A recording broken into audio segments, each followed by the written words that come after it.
Reporte 100. Le agradezco al economista Alejandro Romero que esté con nosotros esta mañana en Reporte 100. Alejandro, ¿cómo estás? Buenos días. Buenos días, Juan Carlos. Para poner en contexto a la audiencia, ¿cómo entender la cifra de 5.2% de desocupación? ¿Qué significa 5.2%? Si le ponemos números, o sea, ¿cuántas personas desocupadas hay en Sonora cuando se refiere el INEGI al 5.2%? Sí, mira, cuando hablamos de una tasa de este tipo, quiere decir que del total de la gente que trabaja en la economía o que busca empleo, de 100, digamos, que buscan empleo o trabajan en la economía, 5 estarían desocupados, desempleados, ¿no? De cada 100.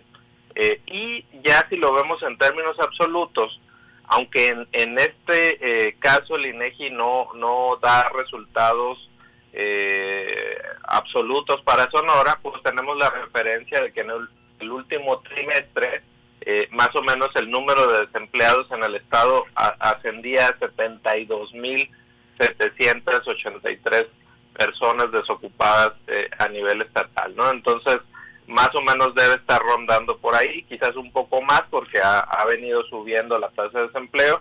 Quizás pudiéramos estar hablando ya en el mes de marzo de unos entre 80,000 y 90,000 sonorenses desempleados. Sí, en el contexto nacional, ¿cómo se encuentra Sonora? ¿Esta es una cifra buena? ¿Es una cifra mala? ¿Es una cifra preocupante? ¿Cómo está la situación de Sonora? Porque en esta situación de pandemia, pues a todos les ha ido mal. Sí, mira, a nivel nacional, en marzo Sonora ocupó el 7º lugar de desempleo, te repito, a nivel nacional. El primer lugar es Quintana Roo, con un 7.8% de desocupación. Recordemos nosotros, el nivel es el 5.2%. En el caso de la Ciudad de México es el segundo lugar a nivel nacional, trae una tasa del 5.8%.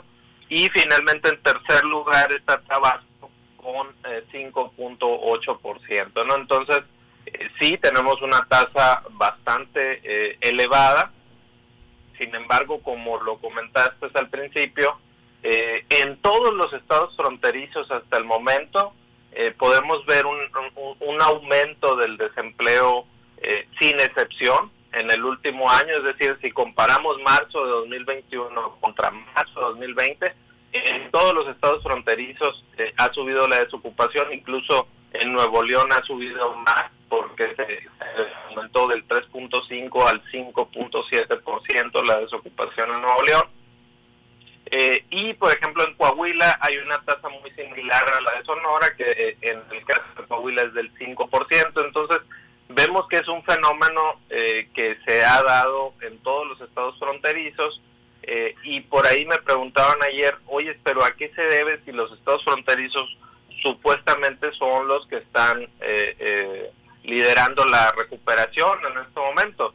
Bueno, recordemos que la desocupación se mide a través de una encuesta, es decir, no es un dato administrativo, no es un registro, es una encuesta, y obviamente que si la gente está oyendo que en su estado o en su ciudad se están generando empleos al inicio de este año, pues muchos que habían estado fuera, digamos, del mercado laboral a causa de la pandemia, ya sea por motivos de salud, mujeres que estaban cuidando a sus hijos, por el cierre de las escuelas, gente que a lo mejor perdió su empleo y que no había salido a buscar trabajo por la cuestión de la pandemia, pues obviamente la necesidad ya está empezando a reactivar a estas personas que habían permanecido en un desempleo latente, no registrado, pero sí latente, y seguramente en estos primeros meses del año, pues están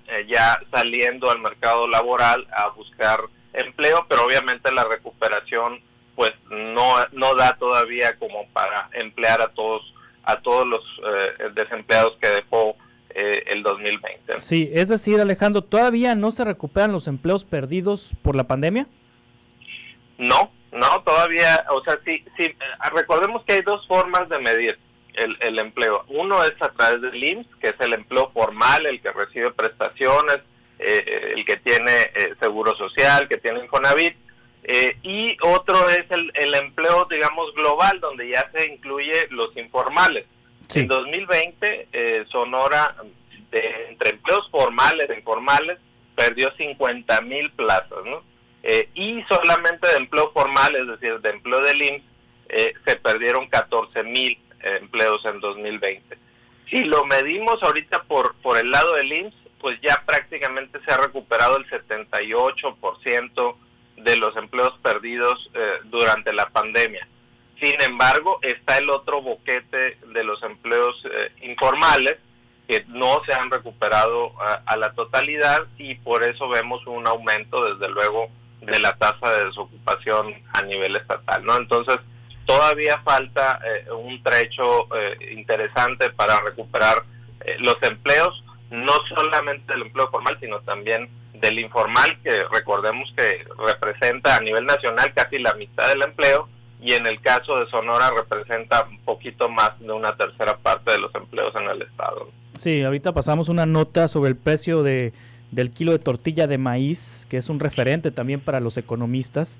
Está en algunos sitios aquí en Hermosillo en 26 pesos el kilo de tortilla de maíz. El promedio anda más o menos entre 19 y 20, el promedio en el municipio. Y esto como consecuencia del aumento de los precios de los combustibles, del gas, de la gasolina, y también pues esto impacta en la inflación. ¿Cómo anda la inflación en el estado de Sonora, Alejandro? ¿Cómo anda en el país? Fíjate, ayer se dio a conocer el resultado de la primera quincena de abril y sí encendió pues luces de alarma, alerta roja, porque digamos que en términos anuales, es decir, si medimos la inflación en el último año, desde la primera quincena de abril de 2020 a la primera quincena de abril de 2021, a nivel nacional ya la inflación es del 6%, es decir, para darnos una idea, siempre en los últimos 20 años el Banco de México tiene el objetivo de una inflación anual del 3% y en un dado caso de que se salga de control, que no pase del 4%. Bueno, ahorita, a la primera quincena de abril, a nivel nacional ya estamos en 6%. Es casi el doble de la meta anual que tiene el Banco de México. Entonces, esto nos habla de que la inflación ya está fuera de control totalmente, si estamos hablando de una inflación del doble de la meta anual. Y en el caso de Hermosillo, porque la inflación se mide básicamente por ciudades, en el caso de Hermosillo traemos una inflación todavía mayor que el promedio nacional, es del 6.7%, casi pegándole al 7% nuestra inflación en Hermosillo, y pues obviamente también estamos totalmente fuera de control y con aumentos inclusive mayores en algunos productos que a nivel nacional, ¿no? Alejandro Romero, muchas gracias por estos datos, por estas cifras y por estos análisis. Estaremos platicando contigo constantemente. Muy bien, gracias. Gracias, Alejandro Romero. Reporte 100.